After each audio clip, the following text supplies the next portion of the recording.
Seriously ನೀವೇನಾದ್ರೂ ಹೊಸ ಬೆಂಕಿ ಫೋನ್ ಹುಡುಕ್ತಿದ್ದೀರಾ, ಕೊಂಡ್ಕೊಳ್ಳೋ ಪ್ಲಾನ್ ಇದೀರಪ್ಪ ಅಂತಂದ್ರೆ ನಾನು ಪ್ರತಿ ತಿಂಗಳು ಹೇಳ್ತೀನಿ ಗುರು, ಸ್ಮಾರ್ಟ್ ಫೋನ್ಸ್ಗಳ ಸುರಿ ಮಳೆ ಬರ್ತಾ ಇದೆ, ಸ್ಮಾರ್ಟ್ ಫೋನ್ಸ್ಗಳ ಬೆಂಕಿ ಮಳೆ ಬರ್ತಾ ಇದೆ.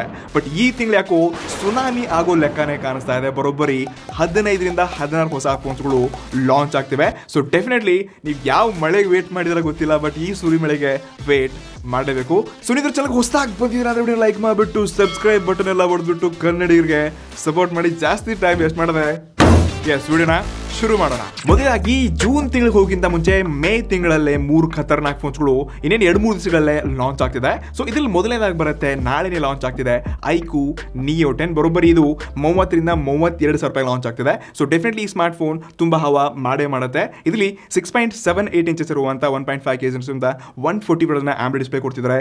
5500 ನಿಟ್ಸ್ನ ಪೀಕ್ ಬ್ರೈಟ್ನೆಸ್, 7000 mAh ಬ್ಯಾಟರಿ, 120 ವಾಟ್ನ ಪವರ್ ಟ್ರೊಂದಿಗೆ 50 ಮೆಗಾಪಿಕ್ಸೆಲ್ ಸೋನಿ ಸೆನ್ಸರ್ ಒಳಗೊಂಡು ಈ ಸ್ಮಾರ್ಟ್ ಫೋನ್ ನಾಳೆನೇ ಲಾಂಚ್ ಆಗ್ತಿದೆ. ಸೊ ಡೆಫಿನೆಟ್ಲಿ ಈ ಸ್ಮಾರ್ಟ್ ಫೋನ್ 30K ಬಜೆಟ್ ಬತ್ತಪ್ಪ ಅಂದರೆ ಈ ಫೋನ್ಗೆ ಸದ್ಯಕ್ಕೆ ಕಾಂಪಿಟೇಟ್ ಮಾಡುವಂಥ ಫೋನ್ಸ್ಗಳು ನಿಮ್ಗೆ ಯಾವ್ದು ನೋಡೋಕೆ ಸಿಗಲ್ಲ. ಇದು one of the best option ಆಗಿದೆ. ಸೊ ಈ ಫೋನ್ಗೆ ಡೆಫಿನೆಟ್ಲಿ ವೇಟ್ ಮಾಡಲೇಬೇಕು. ಅನ್ಬಾಕ್ಸಿಂಗ್ ಕೂಡ ನಾಳೆ ಬರ್ತಿದೆ. ಇಡಿಸ್ತಲ್ಲಿ 2ನೇ ಫೋನ್ ಬರ್ತಾ ಇದೆ. ಅದು ಅದರ ನಾಡಿದ್ದಂದ್ರೆ 27ನೇ ತಾರೀಕು ಲಾಂಚ್ ಆಗ್ತಿದೆ. Specially Realme GT 7 series. ಒಟ್ಟಾರೆಯಲ್ಲಿ 3 ಫೋನ್ಸ್ಗಳನ್ನು ಲಾಂಚ್ ಆಗ್ತಿದೆ ಅಂತೆ. ಒಂದು ರಿಯಲ್ಮಿ GT 70, ಮತ್ತೊಂದು ರಿಯಲ್ಮಿ GT 7, ಮತ್ತೆ ಇದರದೇ ಆದ special variant Realme GT special variant. ಈ ರಿಯಲ್ಮಿ GT 7 ಅನ್ನೋದ್ರಲ್ಲಿ 7000 mAh ಬ್ಯಾಟರಿನ ಕೊಡ್ತಾ ಇದ್ದಾರೆ. 128 ಪವರ್ ಟ್ರೀ ಕೂಡ ನೋಡಕ್ಕೆ ಸಿಗುತ್ತೆ. 6.7 ಇರುವಂತ ಆಂಬ್ಲೆಡ್ ಡಿಸ್ಪ್ಲೇನ ಕೊಡ್ತಾ ಇದ್ದಾರೆ. 15 ಮೆಗಾಪಿಕ್ಸೆಲ್ ಟ್ರಿಪಲ್ ರಿಯರ್ ಕ್ಯಾಮೆರಾ ಮತ್ತು 32 ಮೆಗಾಪಿಕ್ಸೆಲ್ ಸ್ಪೆಸಿಫಿಟಿಯೊಂದಿಗೆ ಇದು ಹತ್ತತ್ರ 30ರಿಂದ 35 ಸಾವಿರ ಬಜೆಟ್ ಅಲ್ಲಿ ಈ ಐಕ್ಯೂ ನಿಯೋ 10ಗೆ ಟಕ್ಕರ್ ಕೊಡಕ್ಕೆ ಎಂಟ್ರಿ ಕೊಡ್ತಿದೆ. ಇನ್ನು ಇದರ ಮೇನ್ ಸ್ಪೆಷಲ್ ಎಡಿಷನ್ ಇದು ರಿಯಲ್ಮಿ GT 7 ಇದೆ. ಇದು ಕೂಡ 7000 mAh ಬ್ಯಾಟರಿ, 120 ವಾಟ್ನ ಪವರ್ ಅಪ್ಟರ್ ಕೊಡ್ಕೊಂಡಿದ್ದಾರೆ.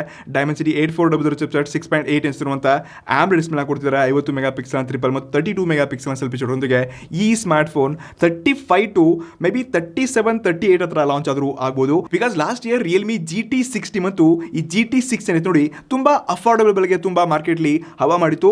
ಐ ಹೋಪ್ ಈ GT 7 ಸೀರೀಸ್ ಕೂಡ ಮಾರ್ಕೆಟ್ಲಿ ಹವಾ ಮಾಡುತ್ತೆ, ಒಳ್ಳೆ ಬೆಲೆ ಕೂಡ ಲಾಂಚ್ ಆಗುತ್ತೆ.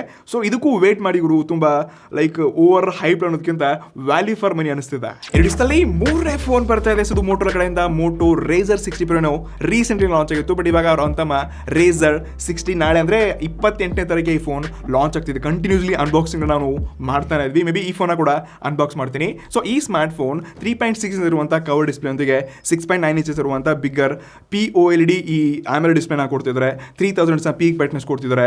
4500 mAh ಬ್ಯಾಟರಿ ಒಂದಿಗೆ 30 ವಾಟ್ನ ಫಾಸ್ಟ್ ಚಾರ್ಜಿಂಗ್ ಮತ್ತು 15 ವಾಟ್ನ ವೈರ್ಲೆಸ್ ಚಾರ್ಜಿಂಗ್ ಒಂದಿಗೆ 15 ಮೆಗಾಪಿಕ್ಸೆಲ್ ಡುವಲ್ ರಿಯರ್ ಕ್ಯಾಮೆರಾ ಮತ್ತು 32 ಮೆಗಾಪಿಕ್ಸೆಲ್ನ ಸೆಲ್ಫಿ ಶೂಟ್ ಒಳಗೊಂಡು ಬರ್ತಿದೆ. ಸೊ ಡೆಫಿನೆಟ್ಲಿ ಮೋಟೋರೋಲಾ ಈ ಫ್ಲಿಪ್ ಸೀರೀಸ್ಗಳಲ್ಲಿ ಮೋಸ್ಟ್ ಡ್ಯೂರಬಲ್ ಫೋನ್ಸ್ಗಳನ್ನ ತೊಗೊಂಡು ಬರ್ತಿದೆ. ಮತ್ತು ಇವರು ಒಂದು ತಿಂಗಳು ಮುಂಚೆ ಲಾಂಚ್ ಮಾಡ್ತಿರಪ್ಪ ಅಂದರೆ ಮುಂದಿನ ತಿಂಗಳು ಸ್ಯಾಮ್ಸಂಗ್ ಅವರ ಫ್ಲಿಪ್ ಮತ್ತು ಫೋಲ್ಡ್ 2 ಫೋನ್ಸ್ಗಳು ಲಾಂಚ್ ಆಗುತ್ತೆ. ಸೊ ಡೆಫಿನೆಟ್ಲಿ ಈ ಫೋನ್ ನನ್ನ ಪ್ರಕಾರ ಒಂದು 40-45 ಮ್ಯಾಕ್ಸ್ 50 ತನಕ ಲಾಂಚ್ ಆಗ್ಬೋದು. ಬಟ್ ಇದು ಡ್ಯೂರೇಬಲ್ ಒಂದಿಗೆ ತುಂಬ ಒಳ್ಳೆ ಡಿಸೈನ್ ಮತ್ತು ಅಪ್ಗ್ರೇಡೆಡ್ ಫ್ಲಿಪ್ ಫೋನ್ಸ್ಗಳಂತ ಕರಿಬೋದು. ಸೊ ನೀವು ಫ್ಲಿಪ್ ಫೋನ್ ಇಷ್ಟಪಡ್ತೀರಪ್ಪ ಅಂತಂದರೆ ರೇಸರ್ 60 Pro ಸ್ವಲ್ಪ ಬೆಲೆ ಜಾಸ್ತಿ ಇದೆ. ಬಟ್ ಈ 60 ಸ್ವಲ್ಪ ಕಮ್ಮಿ ಬೆಲೆಗೆ ಬತ್ತಪ್ಪ ಅಂದರೆ 40 ಬತ್ತಂದರೆ ಡೆಫಿನೆಟ್ಲಿ ಈ ಫೋನ್ಗಾಗಿ ಕೂಡ ನೀವು ವೇಟ್ ಮಾಡ್ಬೋದು. ಇಡಿಸ್ತಲ್ಲಿ ನೆಕ್ಸ್ಟ್ ಫೋನ್ ಮತ್ತೆ ಅದರ ನೆಕ್ಸ್ಟ್ ದಿನಾನೇ ಅಂದರೆ 29ನೇ ತಾರೀಕಿಗೆ ಟೆಕ್ನೋನವರ ಪೋವಾ ಕರ್ವ್ ಅಂತ ಒಂದು ಹೊಸ ಫೋನ್ ಲಾಂಚ್ ಆಗ್ತದೆ. ಇದು ಅಂಡರ್ 15 to 20K ಬಜೆಟ್ ಅಲ್ಲಿ ಲಾಂಚ್ ಆಗ್ತದೆ. ಈ ಸ್ಮಾರ್ಟ್ ಫೋನ್ ನೋಡೋಕೆ ತುಂಬಾ ಯುನೀಕ್ ಮತ್ತು ಸಾಕಾಗಿರುವಂತಹ ಡಿಸೈನ್ ತಗೊಂಡಿದ್ದಾರೆ. ಬಟ್ ಈ ಫೋನ್ ಅಂತ ಸ್ಪೆಸಿಫಿಕೇಶನ್ 6.7 ಇಂಚ್ ಅಂತ ಆಂಬ್ಲೆಡ್ ಡಿಸ್ಪ್ಲೇನ ಕೊಡ್ತಿದ್ದಾರೆ.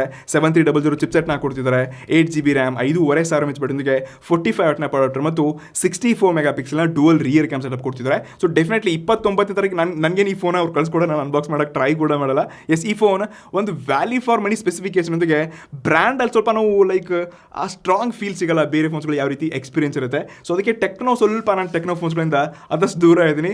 ಹೋಪ್ಫುಲಿ ಕಳಿಸ್ಕೊಡಲ್ಲ. ಬಟ್ ನೀವು ಅನ್ಬಾಕ್ಸ್ ಮಾಡಿಯಪ್ಪ ಅಂದರೆ ಡೆಫಿನೆಟ್ ಇದನ್ನ ಅನ್ಬಾಕ್ಸ್ ಮಾಡ್ತೀನಿ. 29ನೇ ತಾರೀಕಿಗೆ ಲಾಂಚ್ ಆಗ್ತಿದೆ. ಎರಡಿಸ್ತಲ್ಲಿ 5ನೇ ಫೋನ್ ಬರುತ್ತೆ ಅಂದರೆ ಜೂನ್ ತಿಂಗಳಲ್ಲಿ. ಇವಾಗ ನಾವು ಎಂಟ್ರಿ ಕೊಟ್ವಿ.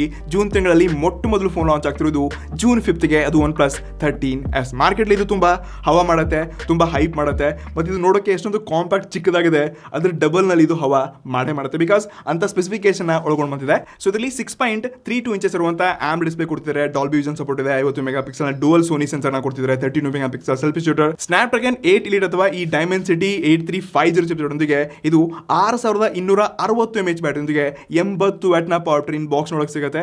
ಸೂಪರ್ ಫಾಸ್ಟ್ ಅಂತೂ ಆಬ್ವಿಯಸ್ಲಿ ಚಾರ್ಜ್ ಮಾಡೇ ಮಾಡುತ್ತೆ. ಸೊ ಡೆಫಿನೆಟ್ಲಿ ಇದೊಂದು ಕಾಂಪ್ಯಾಕ್ಟ್ ಮತ್ತೊಂದು ಪ್ರೀಮಿಯಂ ಬ್ರಾಂಡೆಡ್ ಎಕ್ಸ್ಪೀರಿಯನ್ಸ್ ಹೊಂದಿರುವಂತ ಒಂದು ಬೆಸ್ಟ್ ಫೋನ್ ಹುಡುಕ್ತಿದ್ದೀರಪ್ಪ ಅಂತಂದ್ರೆ ನೀವು OnePlus 13s ಗೆ ವೇಟ್ ಮಾಡಲೇಬೇಕು. ಮತ್ತು ಇದೊಂದು ತುಂಬಾ ಹೈಪ್ ಮತ್ತು ಒಳ್ಳೆ ಟಕ್ಕರ್ ಕೊಡುವಂತ ಫೋನ್ಸ್ ಅಂತ ಮಾರ್ಕೆಟ್ ಅಲ್ಲಿ ನನಗೆ ಅನಿಸುತ್ತೆ. ಸೊ ನಾನಂತೂ ಈ ಫೋನ್ ನ ಅನ್ಬಾಕ್ಸ್ ಮಾಡಕ್ಕೆ ಸೂಪರ್ ಡೂಪರ್ ಎಕ್ಸೈಟೆಡ್ ಇದ್ದೀನಿ. ಬಟ್ ಈ ಬ್ರ್ಯಾಂಡ್ ನಮ್ಗೆ ಕಳಿಸ್ತಾರಲ್ಲ ಗೊತ್ತಿಲ್ಲ, ಕಳಿಸಿಲ್ಲ ಅಂದ್ರೆ ಅನ್ಬಾಕ್ಸ್ ಮಾಡಕ್ಕೆ ನಾನು ಪರ್ಚೇಸ್ ಮಾಡ್ತೀನಿ ಗುರು. ಇನ್ನು ನಮ್ಮ ಲಿಸ್ಟ್ ಇರುವಂತ ಜೂನ್ ತಿಂಗಳಲ್ಲಿ 2ನೇ ಫೋನ್ ಲಾಂಚ್ ಆಗ್ತಾ ಇರೋದು the most famous gaming series design ಅಲ್ಲಿ ಓವರ್ ಹೈಪ್ ಮತ್ತು ಬಿಲ್ಡ್ ಅಪ್ ಕೊಡ್ತಿರುವಂತ ಈ Infinix GT 30 Pro. Trust me, ಈ ಇನ್ಫಿನಿಕ್ಸು, ಈ ಟೆಕ್ನೋ ಆಗಿರಲಿ, ಐಟೆಲ್, ಇನ್ನಿತರ ನಾನು ಬೇರೆ ಬೇರೆ ಈ ಬ್ರ್ಯಾಂಡ್ಸ್ ನೋಡ್ತಾ ಇದ್ದೀನಿ.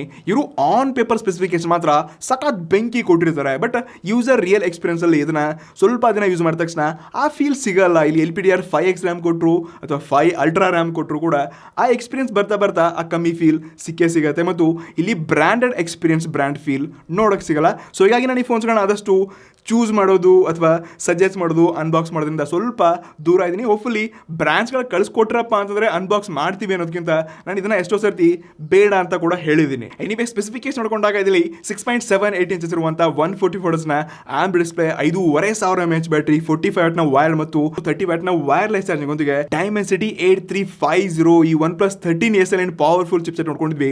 ಅದನ್ನ ಬಜೆಟ್ ಅಲ್ಲಿ ಅಂಡರು ಜಸ್ಟ್ 25-30 ಸಾವಿರ ರೂಪಾಯಿ ಲಾಂಚ್ ಮಾಡ್ತಿದ್ದಾರೆ. ನಿಜವಾಗ್ಲೂ ಇದೊಂದು ಬೆಂಕಿ ಸ್ಪೆಸಿಫಿಕೇಶನ್ ಹೊಂದಿರುವಂಥ ಫೋನ್. ಬಟ್ ಈ ಫೋನ್ ಯಾವ ರೇಂಜಿಗೆ ಹವಾ ಮಾಡುತ್ತೆ ಮತ್ತು ಎಕ್ಸಾಕ್ಟ್ಲಿ ಎಷ್ಟು ಪ್ರೈಸ್ ಲಾಂಚ್ ಆಗುತ್ತೆ ಇದ್ರ ಮೇಲೆ ಡಿಪೆಂಡ್ ಆಗುತ್ತೆ. ಇನ್ಫಿನಿಕ್ಸ್ ಬ್ರ್ಯಾಂಡ್ ಇಷ್ಟಪಡೋರು ನೀವು ಯಾವ ಬೇಕಾದ ಫೋನ್ ತಗೋಬಹುದು ಗುರು, ನಮ್ಗೇನು ಅಭ್ಯಂತರ ಇಲ್ಲ. ಇಡಿಸ್ದಲ್ಲಿ ನೆಕ್ಸ್ಟ್ ಫೋನ್ ಮತ್ತೆ ಪುನಃ ಅದು OnePlus ಕಡೆಯಿಂದ ಬರ್ತಾ ಇದೆ. ಭಾರತದಲ್ಲಿ ಅತಿ ಹೆಚ್ಚು ಸೇಲ್ ಆಗ್ತಿರುವಂಥ ನಾರ್ಡ್ CE ಸೀರೀಸ್. ನಾನು ಮಾತಾಡ್ತಾ ಇರೋದು OnePlus ನಾರ್ಡ್ CE 5 ಬಗ್ಗೆ. ಈ ಸ್ಮಾರ್ಟ್ ಫೋನ್ ಕೂಡ ತುಂಬಾ ವ್ಯಾಲ್ಯೂ ಫಾರ್ ಮನಿ ಸ್ಪೆಸಿಫಿಕೇಶನ್ ಪ್ರತಿ ವರ್ಷ ಒಳಗೊಂಡು ಬಂದಿರುತ್ತೆ. ಸೊ ಇದ್ರಲ್ಲಿ ಕೂಡ ಅಷ್ಟೇ 6.7 ಇಂಚಸ್ ಇರುವಂಥ ಆಮ್ಲೆಡ್ ಡಿಸ್ಪ್ಲೇನ ಕೊಡ್ತಿದ್ದಾರೆ. 7100 mAh ಬ್ಯಾಟರಿಯೊಂದಿಗೆ 80 ವ್ಯಾಟ್ನ ಪವರ್, 50 ಮೆಗಾ ಪಿಕ್ಸೆಲ್ನ ಡುವಲ್ ಕ್ಯಾಮೆರಾದೊಂದಿಗೆ 16 ಮೆಗಾ ಪಿಕ್ಸೆಲ್ ಸೆಲ್ಫಿ ಮತ್ತು ಇದ್ರಲ್ಲಿ ಕೂಡ ಡೈಮೆನ್ಸಿಟಿ 8350 ಚಿಪ್ಸೆಟ್. ನನ್ನ ಪ್ರಕಾರ ಇದು 30,000 ಮೇಲೆ ಹೋಗುತ್ತೆ ಅನ್ಕೋತೀನಿ ಈ ಪ್ರೊಸೆಸರ್ ನೋಡ್ಕೊಂಡ ತಕ್ಷಣ. ಬಟ್ ಇಲ್ಲಿ 25-27 ಮ್ಯಾಕ್ಸ್ 30,000 ರೂಪಾಯಿ ಲಾಂಚ್ ಆದರೂ ಕೂಡ ಈ ಸ್ಪೆಸಿಫಿಕೇಶನ್ ನೋಡಿರುವಂತಾಗೆ OnePlus ಬ್ರ್ಯಾಂಡ್ನ ಫೋನ್ ನಿಜವಾಗ್ಲೂ ಹೈಪ್ ಮಾಡುತ್ತೆ. ಮತ್ತೆ ಜನ ಈ ಫೋನ್ ಆದಷ್ಟು ಇಷ್ಟಪಟ್ಟು ಚೂಸ್ ಮಾಡ್ಕೋತಾರೆ. ಬಿಕಾಸ್ ಅಲ್ಲಿ ಬ್ಯಾಟ್ರಿ ಅಪ್ಗ್ರೇಡ್ ಆಗಿದೆ, ಕ್ಯಾಮ್ರಾ ಅಪ್ಗ್ರೇಡ್ ಆಗಿದೆ, ಇದಕ್ಕಿಂತ ಹೆಚ್ಚಾಗಿ ಈ ಪ್ರೊಸೆಸರ್ನ ಕೂಡ ಅಪ್ಗ್ರೇಡ್ ಮಾಡಿದ್ರೆ ನನ್ನ ಪ್ರಕಾರ 27-28ಕ್ಕೆ ಬಂದರೂ ಕೂಡ ಇದು ತುಂಬಾ ಮಾರ್ಕೆಟ್ಲಿ ಹವಾ ಮಾಡುತ್ತೆ. ಈ ಫೋನ್ಗಾಗಿ ನೀವು ವೇಟ್ ಮಾಡಲೇಬೇಕು. ಇಡಿಸಲ್ಲಿ ನೆಕ್ಸ್ಟ್ ಫೋನ್, ಎಸ್, ಮತ್ತೊಂದು ಮೋಟೋರೋಲಾ ಕಡೆಯಿಂದ ಮೋಟೋ ಎಡ್ಜ್ 60. ನಿಮ್ಗೆ ಆಲ್ರೆಡಿ ನಾನು ಹೇಳಿದ್ದೀನಿ ಲಾಸ್ಟ್ ವಿಡಿಯೋನಲ್ಲಿ, ಲಾಸ್ಟ್ ತಿಂಗಳಲ್ಲ ಮೋಟೋರೋಲಾ ಎಡ್ಜ್ ಸೀರೀಸ್ ಬತ್ತಪ್ಪ ಅಂತಾರೆ ಪ್ರತಿ ತಿಂಗಳು 1-2 ಫೋನ್ಸ್ಗಳಂತೂ ಲಾಂಚ್ ಆಗುತ್ತೆ. ಇವಾಗ ಮೋಟೋ ಎಡ್ಜ್ 60 ಕೂಡ ಒಂದು ಬಜೆಟ್ ಅಲ್ಲಿ ಲೈಕ್ ಹತ್ರ 20-22-25 ಒಳಗಡೆ ಈ ಭಾರತದಲ್ಲಿ ಇದು ಜೂನ್ 2ನೇ ವಾರದಲ್ಲಿ ಲಾಂಚ್ ಆಗ್ತಿದೆ. ಸೊ ಇಲ್ಲಿ ಕೂಡ 6.6 ಅನ್ನುವಂಥ ಅದೇ ಕರ್ವ್ಡ್ ಆಮ್ಲೆಡ್ ಡಿಸ್ಪ್ಲೇ ನೋಡ್ತಾ ಇದ್ವಿ. 45 Hz peak brightness, Gorilla 7 i protection ಜೊತೆಗೆ 50 ಮೆಗಾ ಪಿಕ್ಸೆಲ್ನ ಸೋನಿ ಟ್ರಿಪಲ್ ರಿಯರ್ ಕ್ಯಾಮ್ರಾ ಬಂದಿಗೆ ಫ್ರಂಟ್ ಅಲ್ಲಿ 32 ಮೆಗಾ ಪಿಕ್ಸೆಲ್ನ ಸೆಲ್ಫಿ ಶೂಟರ್ ಕೊಡಿದ್ದಾರೆ. ಮತ್ತು ಮೋಟೋ AI ಡೈಮೆನ್ಸಿಟಿ 7300 ಚಿಪ್ಸೆಟ್ನೊಂದಿಗೆ 8GB ಮತ್ತು 5.5 ಜೊತೆಗೆ 68 ವ್ಯಾಟ್ನ ಪವರ್ ಟ್ರೈನ್ ಬಾಕ್ಸ್ ನೋಡಕ್ಕೆ ಸಿಗುತ್ತೆ. ಸೊ ಡೆಫಿನೆಟ್ಲಿ ಇದು ಅಂಡರ್ 20-23K ಬಜೆಟ್ ಅಲ್ಲಿ ಡೆಫಿನೆಟ್ಲಿ ಮತ್ತೆ ಮಾರ್ಕೆಟ್ ಹವಾ ಮಾಡುತ್ತೆ. ತುಂಬಾ ಜನ ಈ ಫೋನ್ ಪರ್ಚೇಸ್ ಮಾಡಿದ್ರೆ ನಾನು ಕೂಡ ಆಬ್ವಿಯಸ್ಲಿ ಈ ಫೋನ್ ತುಂಬಾ ಜನಕ್ಕೆ ಸಜೆಸ್ಟ್ ಮಾಡಿದ್ದೀನಿ. ಸೊ ಡೆಫಿನೆಟ್ಲಿ ಬಜೆಟ್ ಅಲ್ಲಿ ಮೋಟೋ ಫೋನ್ ಇಷ್ಟಪಡೋರು ಈ ಫೋನ್ಗಾಗಿ ವೇಟ್ ಮಾಡಬೇಕು, 2 ವಾರ ಅಷ್ಟೇ. ಇಡಿಸಲ್ಲಿ ನೆಕ್ಸ್ಟ್ ಫೋನ್ ಬರ್ತಾ ಇದೆ. ಸೊ ವಿವೋ ಕಡೆಯಿಂದ ಯಾವ ಫೋನ್ ಬಂದಿಲ್ಲ ಅಂತ ಹೋಗ್ಬಿಡಿ, ವಿವೋ ಕಡೆಯಿಂದ ಅಲ್ಟ್ರಾ ಫೋನ್ ಅಂತ ಬರ್ತಾ ಇದೆ. ಎಸ್, ನಾನು ಮಾತಾಡ್ತಾ ಇರೋದು ವಿವೋ T4 ಅಲ್ಟ್ರಾ. ಪ್ರತಿ ವರ್ಷ ಇವರು ವಿವೋನವರು ಮತ್ತೆ ಈ ಓಪೋನವರು, ರಿಯಲ್ಮಿ ಅವರು ನಾರ್ಜೋತ್ ಅಂದ್ರೆ ನಾರ್ಜೋಲ್ 5-6 ಸೀರೀಸ್ ಇರುತ್ತೆ. T4 ಬತ್ತಪ್ಪ ಅಂದ್ರೆ ಟೀಕಲ್ಲಿ 4-5 ಸೀರೀಸ್ಗಳಿರುತ್ತೆ. ಇನ್ನು ಬೇರೆ ಬೇರೆ ಬ್ರ್ಯಾಂಡ್ಸ್ಗಳು ಇದೇ ರೀತಿಯಾಗಿ ರೀಬ್ರ್ಯಾಂಡೆಡ್ ಸ್ವಲ್ಪ ಚಿಕ್ಕ ಪುಟ್ಟ ಅಪ್ಗ್ರೇಡ್ ಮಾಡಿಬಿಟ್ಟು ಹೊಸ ವೇರಿಯಂಟ್ಸ್ಗಳನ್ನ ತೊಗೊಂಡ್ಬರ್ತಾರೆ. ಬಟ್ ಸ್ಪೆಷಲಿ ನಾನು T ಸೀರೀಸ್ ನೋಡ್ಕೊಂಡಾಗ ಚಿಕ್ಕ ಪುಟ್ಟ ಅನ್ನೋದಕ್ಕಿಂತ ಸ್ವಲ್ಪ ಜಾಸ್ತಿ ಅಪ್ಗ್ರೇಡ್ ಆಗಿಬಿಟ್ಟು ಮಾರ್ಕೆಟ್ನ ಪ್ರತಿ ಪ್ರೈಸಲ್ಲಿ ಕ್ಯಾಪ್ಚರ್ ಮಾಡೋಕ್ಕೆ ಟ್ರೈ ಮಾಡ್ತಿದ್ದಾರೆ. ಇದು ನಾನು ತುಂಬ ಇಂಟ್ರೆಸ್ಟ್ ಇದ್ದೀನಿ ಈ ಫೋನಲ್ಲಿ. ವಿವೋ T4 ಅಲ್ಟ್ರಾನಲ್ಲಿ 6.7 ಇಂಚಸ್ ಇರುವಂಥ 1.5 kg ಇರುವಂಥ ಕ್ವಾಡ್ ಕರ್ವ್ಡ್ ಆಮ್ಲೆಡ್ ಡಿಸ್ಪ್ಲೇ ಕೊಡ್ತಿದ್ದಾರೆ. 50 ಮೆಗಾ ಪಿಕ್ಸೆಲ್ನ ಡುವಲ್ ರಿಯರ್ ಕ್ಯಾಮೆರಾದೊಂದಿಗೆ 32 ಮೆಗಾ ಪಿಕ್ಸೆಲ್ನ ಸೆಲ್ಫಿ ಶೂಟರ್, 6000 mAh ಬ್ಯಾಟರಿ ಮತ್ತು 100 ವ್ಯಾಟ್ನ ಪವರ್ ಟ್ರೈನ್ ಈ ಫೋನಲ್ಲಿ ನೋಡೋಕೆ ಸಿಗಲಿದೆ ಅಂತ. ನಿಜವಾಗ್ಲೂ ಇದು ಅಲ್ಟ್ರಾ ಅಂದರೆ ಎಲ್ಲಕ್ಕಿಂತ ಮೇಲಿನ ಸೀರೀಸ್ ಅಂದರೆ ಈ ವಿವೋ T4 ಅಲ್ಲ, T4 Pro ಅಲ್ಲ, ಇದೆಲ್ಲಕ್ಕಿಂತ ಮೇಲೆ T4 ಅಲ್ಟ್ರಾ ಬರುತ್ತೆ. ಸೊ ಎಸ್ಪೆಷಲಿ ಈ ಸ್ಮಾರ್ಟ್ ಫೋನ್ 30,000 ರೂಪಾಯಿ ಲಾಂಚ್ ಆಗುವಂಥ ಸಾಧ್ಯತೆ ಇದೆ. ಎಸ್, ನಾನು ಈ ಫೋನ್ಗೆ ಎಕ್ಸೈಟೆಡ್ ನೋಡೋಣ ಅಂತ. ಈ ಫೋನ್ ಜೂನ್ 2ನೇ ವಾರಕ್ಕೇನೋ ಲಾಂಚ್ ಆಗ್ತಿದೆ ಅಂತೆ. ಸೊ ಡೆಫಿನೆಟ್ಲಿ ವಿವೋ T4 ಅಲ್ಟ್ರಾಗೆ ಒಂದ್ಸರ್ತಿ ವೇಟ್ ಮಾಡಿ ಆಯ್ತಾ. ಇದು ಬಜೆಟಲ್ಲಿ ಅಂಡರ್ 30K ಬತ್ತಪ್ಪ ಅಂದರೆ ಇನ್ನೂ ಮಾರ್ಕೆಟ್ ಹವಾ ಮಾಡುತ್ತೆ. ನಾನು ಈ ಫೋನ್ ಅನ್ಬಾಕ್ಸ್ ಮಾಡೋಕ್ಕೆ ಎಕ್ಸೈಟ್ ಇದ್ದೀನಿ, ನೋಡೋಣ ಅಂತೆ. ಅದಸ್ ಜೂನ್ ಈ ಫೋನ್ ಅನ್ಬಾಕ್ಸ್ ಮಾಡೋಣ. ಇಡಿಸಲ್ಲಿ ಮತ್ತೊಂದು ಓವರ್ ಹೈಪ್ ಅನ್ನೋದಕ್ಕಿಂತ ನಾನು ಈ ಫೋನ್ನ ಅನ್ಬಾಕ್ಸ್ ಮಾಡೋಕ್ಕೆ ಸೂಪರ್ ಡೂಪರ್ ಎಕ್ಸೈಟ್ ಇದ್ದೀನಿ. ಈ ಫೋನ್ ಲಾಸ್ಟ್ ತಿಂಗಳೇ ಲಾಂಚ್ ಆಗಬೇಕು. ನಾನು ಮಾತಾಡ್ತಾ ಇರೋದು ಪೋಕೋ F7 ಸೀರೀಸ್. ಈ ಸ್ಮಾರ್ಟ್ ಫೋನ್ 6.78 ಇಂಚಸ್ ಇರುವಂಥ ಆಮ್ಲೆಡ್ ಡಿಸ್ಪ್ಲೇ ಒಳಗೊಂಡು ಬರ್ತಿದೆ. ಡೈಮೆನ್ಸಿಟಿ 8S Gen 4 ಚಿಪ್ಸ್ ಒಂದಿಗೆ 7500 mAh ಬ್ಯಾಟರಿ, 90 ವ್ಯಾಟ್ನ fast charging, IP69 water range ಏನಿದ್ರೆ ತುಂಬಾ ಬೇರೆ ಬೇರೆ ಫೀಚರ್ಸ್ ಹೊಂದಿರುವಂಥ ಲೋಡೆಡ್ ಫೋನ್. ಇದು ಭಾರತದಲ್ಲಿ ಇದೇ ಜೂನ್ 2ನೇ ವಾರದಲ್ಲಿ ಲಾಂಚ್ ಆಗ್ತಿದೆ. ಮತ್ತು ನನ್ನ ಪ್ರಕಾರ ಈ ಸ್ಮಾರ್ಟ್ ಫೋನ್ 30, 32, 35 ಸಾವಿರ ರೂಪಾಯಿ ಲಾಂಚ್ ಆಯ್ತಪ್ಪ ಅಂತಂದ್ರೆ ಮತ್ತೆ ಈಗಾಗಲೇ ಲಾಂಚ್ ಆಗಿರುವಂಥ ಈ ಐಕ್ಯೂನ್ ಅವರ ಹೊಸ ಐಕ್ಯೂನ್ Neo 10 ಆಗಿರಲಿ, ರಿಯಲ್ಮಿ GT7 ಆಗಿರಲಿ, ಇವಕ್ಕೆಲ್ಲ ಹೆವಿ ಟಕ್ಕರ್, ಹೆವಿ ಕಾಂಪಿಟೇಷನ್ ಶುರು ಆಗೇ ಆಗುತ್ತೆ. ಸೊ ಅದಕ್ಕೆ ನಿಮ್ಮ ಬಜೆಟ್ ಸ್ವಲ್ಪ ಕಮ್ಮಿ ಇದ್ರು, ಬಜೆಟಲ್ಲಿ ಜಾಸ್ತಿ ಇದ್ರು, ನಿಮ್ಗೆ ಏನಕ್ಕೆ ವೇಟ್ ಮಾಡ್ತೀವಿ ಅಂತಿದ್ದೀನಿ, ಇದೇ ರೀಸನ್ಗೆ. ಸೊ ಡೆಫಿನೆಟ್ಲಿ ಈ ಫೋನ್ಸ್ಗಂತೂ ನೀವು ವೇಟ್ ಮಾಡಲೇಬೇಕು. ಇಡಿಸಲ್ಲಿ ಮತ್ತೊಂದು ಮೋಸ್ಟ್ ಹೈಪ್ಡ್ ಸ್ಮಾರ್ಟ್ ಫೋನ್. ಎಸ್, ಇದ್ರ ಬಗ್ಗೆ ಎಷ್ಟೊಂದು ಸ್ಟ್ರಾಂಗ್ ಲೀಕ್ಸ್ಗಳು ನ್ಯೂಸಲ್ಲಿ ನಾವು ಕವರ್ ಮಾಡ್ತೀವಿ ಗೊತ್ತಿಲ್ಲ. ಎಸ್, ನಾನು ಮಾತಾಡ್ತಾ ಇರೋದು CMF ಫೋನ್ 2 ಬಗ್ಗೆ. ಇದು ಜೂನ್ 3rd ವೀಕಲ್ಲಿ ಏನೋ ಲಾಂಚ್ ಆಗುವಂಥ ಸಾಧ್ಯತೆಗಳಿದೆ. ಮತ್ತೊಂದು ಏನು ಚಿಕ್ಕ ಅಪ್ಡೇಟ್ ಅಪ್ಪ ಅಂದರೆ ಈ ನಥಿಂಗ್ ಫೋನ್ 3 ಲಾಂಚ್ ಆಗಬೇಕಾಯ್ತು ನೋಡಿ. ಈ ಸ್ಮಾರ್ಟ್ ಫೋನ್ ಜುಲೈ ತಿಂಗಳಲ್ಲಿ ಅಪ್ಗ್ರೇಡ್ ಆಗಿದೆ ಅಂತಂದರೆ ಇದೇ ತಿಂಗಳು ಲಾಂಚ್ ಆಗಬೇಕಾಯ್ತು ಜೂನಲ್ಲಿ, ಬಟ್ ಇದು ನೆಕ್ಸ್ಟ್ ತಿಂಗಳಿಗೆ ಲಾಂಚ್ ಮಾಡ್ತಾರಂತೆ. ಸದ್ಯಕ್ಕೆ ಈ ನಥಿಂಗ್ ಫೋನ್ 2 ಏನಿದೆ 2 Pro ಬಂದಿತ್ತು ನೋಡಿ, ಅವ್ರ ತಮ್ಮ ಅಂತ ಕರಿಬೋದು. ಈ ಸ್ಮಾರ್ಟ್ ಫೋನ್ 6.7 ಇರುವಂಥ ಆಮ್ಲೆಡ್ ಡಿಸ್ಪ್ಲೇ ಒಳಗೊಂಡಿದೆ. ಡೈಮೆನ್ಸಿಟಿ 7300 ಅದೇ ಸೇಮ್ ಚಿಪ್ಸೆಟ್ ಒಳಗೊಂಡಿದೆ. 5000 mAh ಬ್ಯಾಟರಿ, 33 ವ್ಯಾಟ್ನ ಫಾಸ್ಟ್ ಚಾರ್ಜಿಂಗ್, 50 ಮೆಗಾಪಿಕ್ಸೆಲ್ನ ಡೂವಲ್ ಕ್ಯಾಮ್ ಸೆಟಪ್ ಮತ್ತು 16 ಮೆಗಾಪಿಕ್ಸೆಲ್ನ ಸೆಲ್ಫಿ ಶೂಟನ್ನು ಒಳಗೊಂಡು ಬರುತ್ತೆ. ಸೊ ಇದು ಕೂಡ ಅಂಡರ್ ಬಜೆಟ್ 20,000 ಆಬ್ವಿಯಸ್ಲಿ ಲಾಂಚ್ ಆಗುತ್ತೆ. ಪ್ರೋನೇ ಇವಾಗ ಅದು ನಮಗೆ 18,000 ರೂಪಾಯಿ ನೋಡೋಕೆ ಸಿಗ್ತಿದೆ ಅಂದರೆ ಇದರ ಥರ 15,000, 16,000, 17,000 ರೂಪಾಯಿ ನೋಡೋಕೆ ಸಿಗ್ಬೋದು. ಸೊ ಡೆಫಿನೆಟ್ಲಿ ಈ ಫೋನ್ ಜೂನ್ ತಿಂಗಳಿಗೆ ಬರ್ತಾ ಇದೆಯಪ್ಪ ಅಂದರೆ ನೀವು ಬಜೆಟಲ್ಲಿ ಹುಡುಕ್ತಿರೋರು CMF ಫೋನ್ ಕೂಡ ತುಂಬ ಒಳ್ಳೆ ಕೆಲಸ ಮಾಡ್ತಿದೆ. ವ್ಯಾಲ್ಯೂ ಫಾರ್ ಮನಿ ಸ್ಪೆಸಿಫಿಕೇಶನ್ ಕೂಡ ಇರುತ್ತೆ. ಸೊ ಈ ಫೋನ್ಗಾಗಿ ನೀವು ವೇಟ್ ಮಾಡ್ಬೋದು, ಬಟ್ ಇದು ಮಂತ್ ಎಂಡ್ಗೆ ಲಾಂಚ್ ಆಗುವಂಥ ಸಾಧ್ಯತೆಗಳು. ಇಡಿಸಲ್ಲಿ ನೆಕ್ಸ್ಟ್ ಫೋನ್. ಎಸ್, ಈ ಫೋನ್ ಮಾತ್ರ ಮಾರ್ಕೆಟ್ಲಿ ತುಂಬ ಅಂದರೆ ತುಂಬ ಹೈಪ್ ಮಾಡುತ್ತೆ. ಮತ್ತು ಇದು ಯಾಕೋ ಸ್ವಲ್ಪ ಲಾಂಚ್ ಆಗತ್ತಾ ಇಲ್ವ ಅಂತ ನನಗೆ ಡೌಟಲ್ಲಿ ಅನಿಸಿದೆ. ಬಟ್ ಸ್ಟ್ರಾಂಗ್ ಲೀಕ್ಸ್ಗಳನ್ನ ಎಲ್ಲ ಕಡೆ ರಿಸರ್ಚ್ ಮಾಡ್ಕೊಂಡು ಹೋಗೋಣ.